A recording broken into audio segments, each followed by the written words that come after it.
और इन 3 वर्षों का मैं जब तक हम ये निर्धारित नहीं करें कि मैं अपने इस कार्यकाल में ये समीक्षा करूं कि मैं इस कार्यकाल में समाज के लिए ये कार्य करूंगा, उसका एक कैलेंडर आप सेट नहीं करोगे, योजना नहीं बनाओगे कि इस साल में मैं समाज के विकास और उन्नति के लिए ये काम करूंगा, तब तक ये विकास संभव नहीं।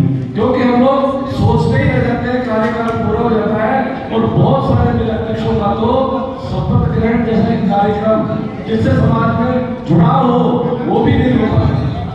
तो आज मुकेश जी ने जो आप लोगों को योजना दी कि आपको कम से कम एक निर्धारित समय में ये कार्य करना एक अच्छी शुरुआत है, यही शुरुआत हमारी तहसील सभाओं को भी आगे करनी है।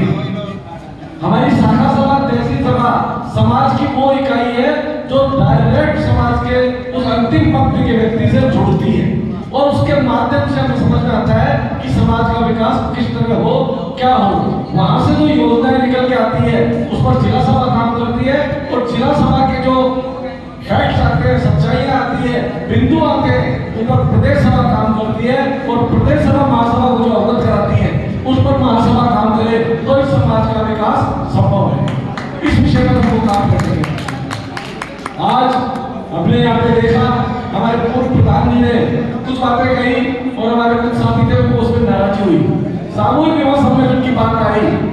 मैं बड़े स्पष्ट रूप से कहना चाहता हूँ कि मुकेश जी ने बहुत अच्छा मुद्दा उठाया कि हर हमारी तहसील सभा अपने क्षेत्र में सामूहिक विवाह सम्मेलन करे। अभी देखने में आता है एक ही तहसील में 2 सामूहिक विवाह सम्मेलन होते हैं।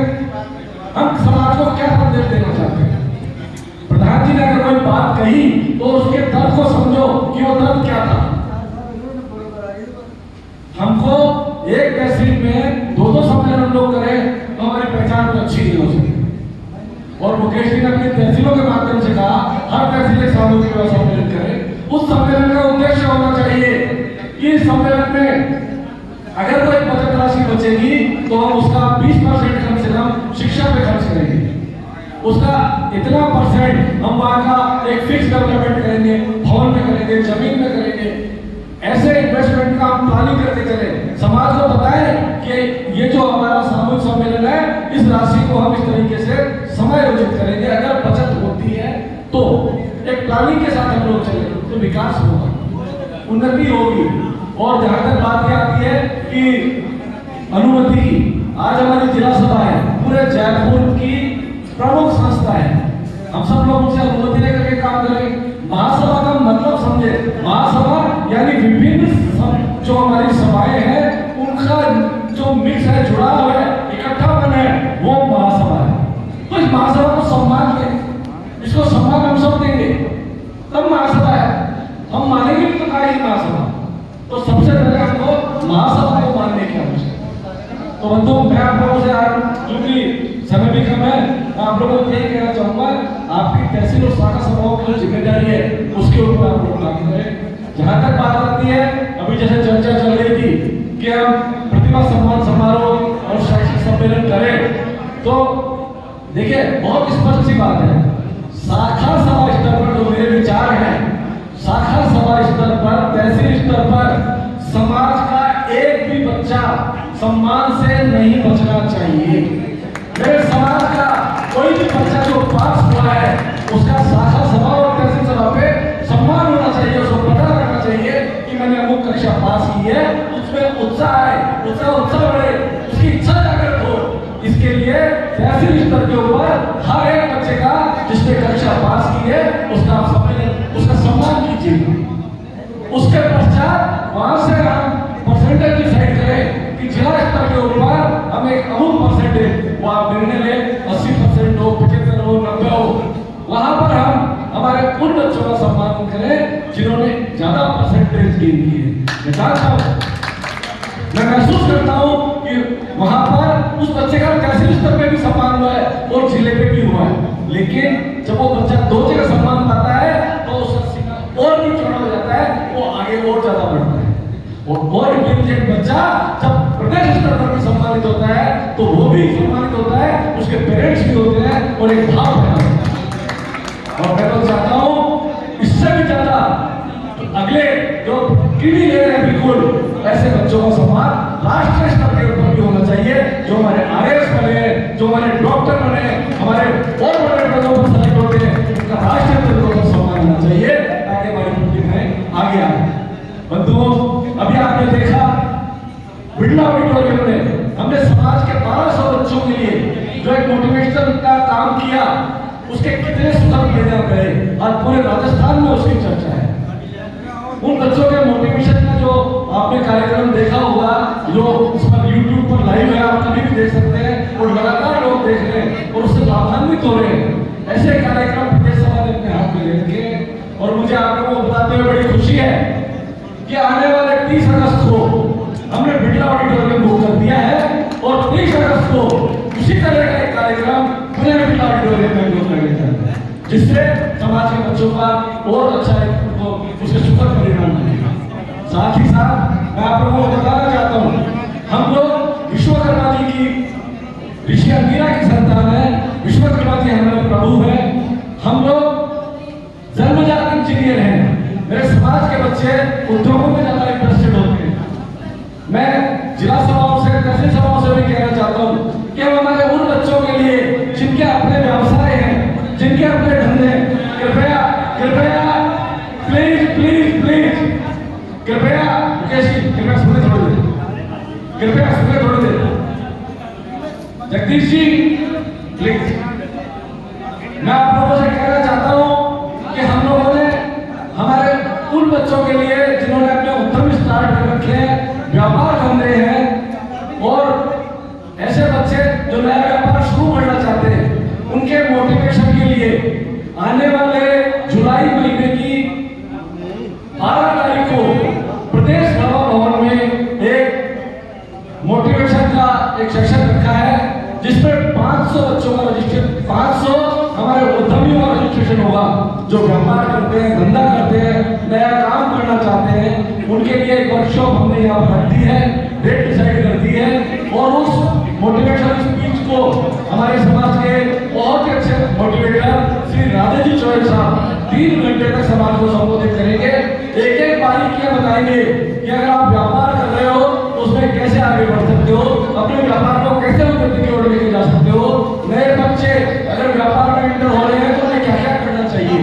साथ ही साथ हम हमारे समाज के उन अधिकारियों को भी इस मंच पे लेके आएंगे जो हमको ये बताएंगे कि व्यापार करने के लिए आपको पूंजी सरकार कैसे देगी, आपको इसके लिए क्या क्या सरकार की तरफ से सुविधाएं हैं, कैसे आप व्यापार को बढ़ा सकते हो, अगर छोटा व्यापार है तो बड़ा कैसे करें, आप नए एंटर हो रहे हो तो क्या कर सकते हैं, और महिलाओं को अगर व्यापार में आना है तो उनको सरकार किस किस तरीके की सुविधाएं दे रही है। ये सारी चीजें उस दिन 4-4.5 घंटे का 12 जुलाई को सेक्शन होगा, उसमें आप लोग आइए, जो भी व्यापार से जुड़े हुए हैं वो उसका ऑनलाइन रजिस्ट्रेशन करवाइए, और रजिस्ट्रेशन के माध्यम से हम सब लोग यहाँ बैठेंगे, उसका भी रजिस्ट्रेशन अपने 100 रुपये से रखा है ताकि जागरूक लोग यहाँ पर आ सके और जिनको आवश्यकता है वही लोग उससे जुड़े और समाज का उससे फायदा हो।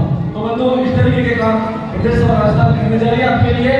और एक चीज जो मेरे मन में है, हालांकि अभी वक्ता अपने श्रोता कम है, फिर भी आपसे कहूंगा, मेरे मन में एक विचार है, करने की कोशिश करेंगे, होगा या नहीं होगा कल की बात है, पर विचार आपके साथ शेयर करता हूं कि हम लोग बहुत जल्दी, जैसा कि हमारे संविधान में कहा गया है कि प्रदेश सभा, जो भी हमारे प्रदेश सभाएं हैं, उन्हें अपने कार्यकाल में एक आम सभा बुलाई जानी चाहिए।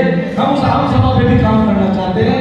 वो आम सभा एक ओपन सेशन हो, उसमें जैसे भी हमने चर्चाएं की कि समाज की कुरीतियां क्या है, समाज में किन किन कुरीतियां हैं, जयपुर में अलग कुरीतियां हो सकती है, जोधपुर में अलग हो सकती है, बीकानेर में अलग हो सकती है।